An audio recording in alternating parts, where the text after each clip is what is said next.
Heart beat scan ఒక్క second లోనే world class 640 slide CT scan ఇప్పుడు మీ విస్టా ఇమేజింగ్ బంజారా హిల్స్ లో. చెప్పు జానకి, ఏం చేయాలో చెప్పు. నా మెళ్ళో ఉరితాడు పడేలోగా నా మనవరాలి మెళ్ళో నీ మనవడు పసుపుతాడు కట్టాలి. అలాంటి మాట్లాడక జానకి, నేను భరించలేను. నీకేమీ కాదు, పట్నం వెళ్ళి మంచి లాయర్ని మాట్లాడతాను. ఎలాగైనా సరే నిన్ను బయటికి తీసుకొస్తాను. నువ్వు నన్ను కాపాడే ప్రయత్నం చేస్తే నీ మనవడు ఉరికంబం ఎక్కుతాడు. ఏమిటో అనేది? ఈ హత్య నేను చేయలేదు. మరి సౌందర్యని పెళ్లి చేసుకుంటే నిన్ను చంపేస్తానని బుల్లిరాజుని గుళ్ళో బెదిరించాడు కూడా సీను. ఈ పరిస్థితిలో సీనుని అరెస్ట్ చేస్తే సాక్ష్యాలన్నీ అతన్ని హంతకుడిగా నిరూపిస్తాయి. సీనుకి శిక్ష పడితే నా మనవరాలి గుండె పగిలిపోతుంది. అందుకే ఆ జంట దూరం కాకూడదని ఈ హత్య నేనే చేశానని నేరం నా మీద వేసుకున్నాను. జానకి, నా మనమని బతికించడం కోసం నువ్వు ఉరికమ్మ ఎక్కుతావా? లేదు వీరు, నీ మనవని బ్రతికించడం కోసమే కాదు, ప్రేమని బ్రతికించడం కోసం, ప్రేమికుల్ని కలపడం కోసం. జానకి, మనుషులు శాశ్వతం కాదు వీరు, ప్రేమ ఒక్కటే శాశ్వతం. మన ప్రాణాలిచ్చేనా ప్రేమని బ్రతికించాలి, వాడిని దంపతులు చెయ్యాలి. అదే నా కోరిక. చేస్తావు కదూ?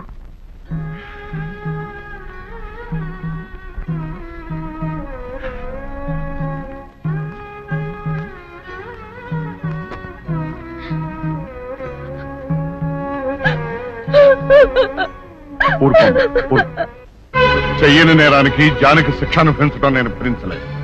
ఆమె చేసిన త్యాగానికి మన కుటుంబం మొత్తం తరతరాలుగా సేవ చేసిన ఆమె రుణం చేరు. మనం వెంటనే పట్నం వెళ్ళి మంచి లాయర్ని మాట్లాడు. నా ఆస్తి మొత్తం పోయినా సరే జానకిని మాత్రం కాపాడాలి. ఏ రైతు భక్తులు వెళ్తానికి లేదు, జానకమ్మని కాపాడడానికి లేదురా. ఏ మనవరాలి కోసమైతే నా ఒక్కగానొక్క కొడుకుని పొట్టలు పెట్టుకుని నా కడుపులో తెచ్చి రేపిందో ఆ మనవరాలికి బతకడానికి లేదు. అది ఎక్కడ కనపడితే అక్కడ ముక్కలు ముక్కల కింద నరికేయండి.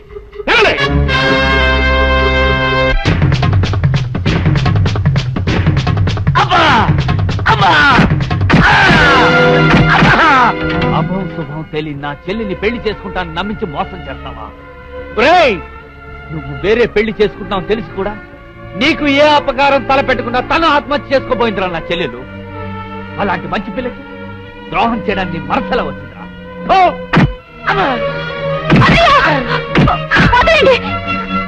పుల్లిరాజుని జానకమ్మ చంపేసిందనుకుని సౌందర్యని సీనుని చంపమని మనుషుల్ని పంపిస్తున్నాడు పెద్దరాజు.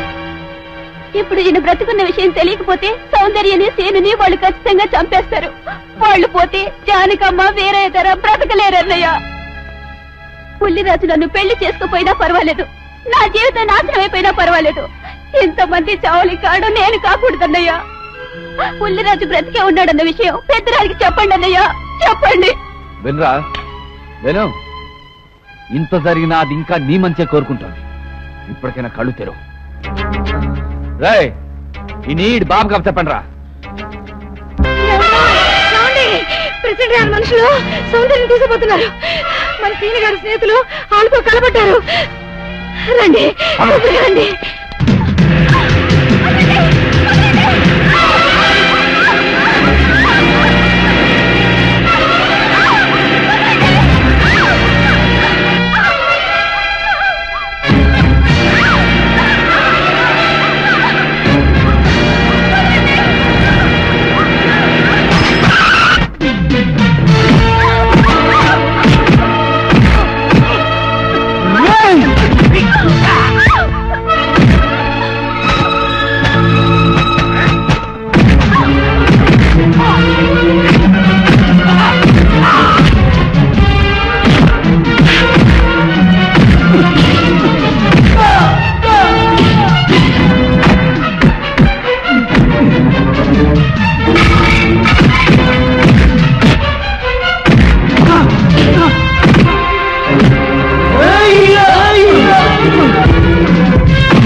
తొందరగా బయలుదేరు.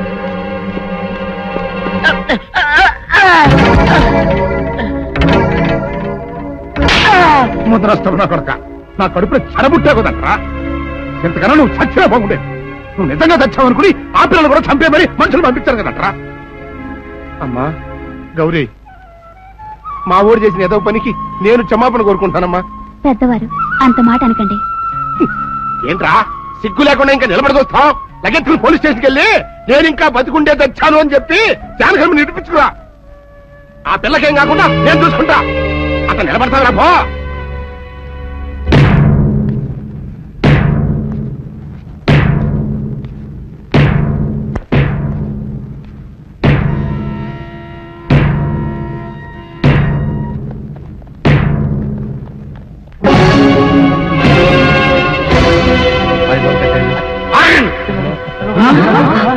అడుగు ముందుకు వేశారు, తలకాయలు పుచ్చకాయలా ఎగిరిపోతాయి.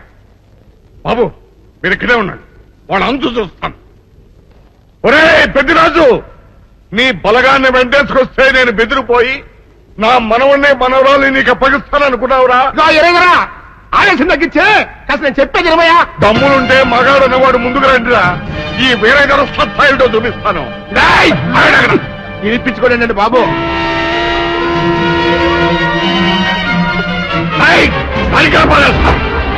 తలకాయలు ఎగిరిపోతాయి.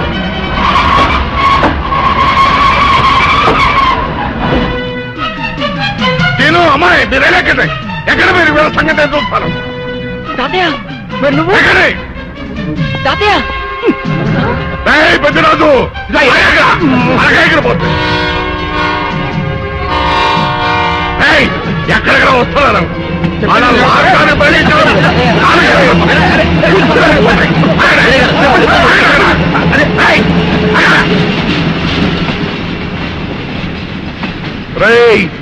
నా మనవడు మనవరాలు ప్రేమ పౌరాలా ఎగిరిపోయారా. వాళ్ళ పెళ్లి ఎవడాపుతాడో ఇప్పుడు ఆపండిరా. వీరుడు, నేనే వాళ్ళని దింపేశాను. వీరుడు, నీకిచ్చిన మాటను కనీసం ఇప్పుడైనా నిలబెట్టుకుందాం అనుకుంటే ఎందుకు దించావు జానకి? బుల్లిరాజు బ్రతికినాడు తాతయ్య. బుద్ధిరాజు బతికే ఉన్నాడా? అదిగో నిక్షేపంలా ఉన్నాడు మా అల్లుడు గారు. బుద్ధిరాజు నీ అల్లుడా? అవును వీరయ్యా, మా ఊరు పెళ్లి చేసుకోవాల్సింది జానకమ్మ గారి మనవరాలి కాదు, ఆ. ఈ పంతులు గారి కూతుర్ని. ఆహా. ఇచ్చేద్దామని వచ్చానేమో నువ్వేమో ఖర్చు అందరినీ మన రైలు మొత్తంలో ఎవరేం మాట్లాడుతారో నాకు అర్థం చేస్తాక. అయితే త్వరగా వెళ్ళారండి, అందరం కలిసి పెళ్లి ఏర్పాట్లు అక్కడే చేద్దాం. ఈ కథ ఒక భరిస్తాంలే. పదండి, పదండి.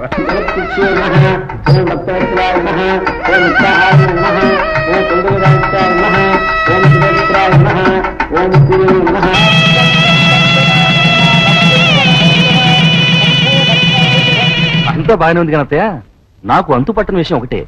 ఇంతకీ నువ్వు చంపింది ఎవరిని? మీ అత్తయ్య ఎవరిని చంపలేదు, అంతా ఉత్తుదే. మరి ఆ చెరువులో దొరికిన శవం? నేను చెప్తాను. కొత్తపల్లి నుంచి ఇప్పుడే మాకు రిపోర్ట్ అందింది. ఆ శవం ఆ ఊరు వాడిదేనట. పెళ్లి కొడుకు తరపు వాళ్ళకి పెళ్లి కూతురు తరపు వాళ్ళకి జరిగిన ఘర్షణలో అతను చంపేసి ఆ శవాన్ని మీ ఊరి చెరువులో పారేశారట. అది విషయం. అట్టగా